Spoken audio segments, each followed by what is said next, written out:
Bonjour, ici Mathieu Ludovox.fr, bienvenue dans ce Ludo Chrono. Aujourd'hui, je vais vous parler de Backstories, qui est un jeu d'aventure coopératif pour 1 à 6 joueurs et joueuses de 10 ans et plus et des parties d'environ 1 heure.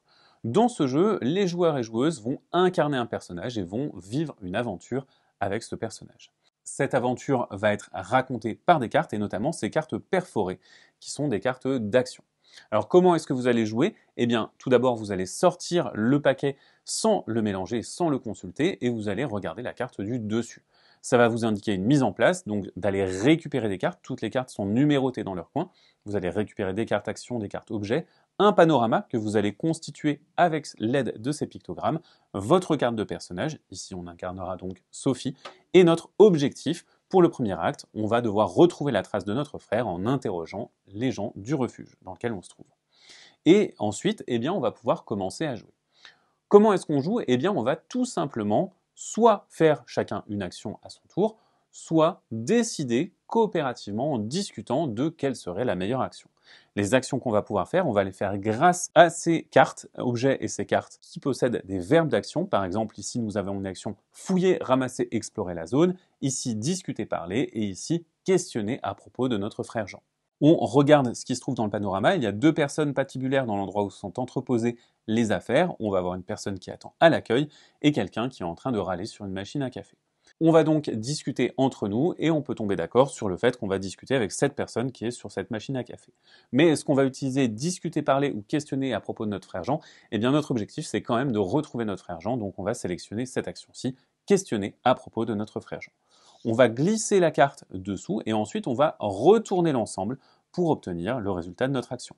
Oui, je vois qui est Jean, il était là lors de notre précédente visite. La dernière fois que je l'ai vu, il se disputait avec 2 alpinistes habillés en noir, ici même. Donc on va avoir tout simplement des informations sur la suite. Sur cette carte, on remarque également qu'il y a un sac à dos avec un piolet. Peut-être qu'on pourrait fouiller ce sac à dos. Donc on va potentiellement choisir cette action-là et venir regarder la conséquence. Un sac est posé non loin de l'homme avec un piolet en évidence. Il ne regarde pas dans cette direction. On pourrait récupérer le piolet ou alors reposer la carte face cachée. Donc ici, on pourrait prendre 11, 12 et 18 si on choisit de prendre le piolet. C'est ce qu'on va faire. Donc on va tout simplement récupérer dans le paquet les cartes 11, 12 et 18. La carte 11, c'est une carte qui va venir remplacer cette carte-ci. Vous voyez que on va défausser la carte 9 et elle se place ici dans le panorama. L'homme n'est plus à la machine à café, il est en train de protéger ses affaires. On va avoir la carte 12 qui est un piolet, vous voyez qu'on a un cadre d'action qui est différent. Et enfin, nous sommes mal vus. Donc on va avoir tout simplement une carte qui va venir se glisser ici, qui nous donne un symbole qui peut avoir des conséquences sur le reste de notre aventure. Alors attention, les statuts peuvent se retourner éventuellement. Par exemple, on pourrait passer de mal vu à paria. Ici, j'ai terminé cette action. Maintenant, on va pouvoir faire une autre action. Par exemple, on pourrait parler à l'homme à l'accueil. Dans ce cas-là, on va prendre discuter, parler. On va venir ici. On nous indique, si vous avez le symbole smiley mécontent, prenez 20 et ne lisez pas la suite. Effectivement, je suis mal vu, j'ai ce symbole-là, et donc je ne vais pas lire la suite de cette carte-là.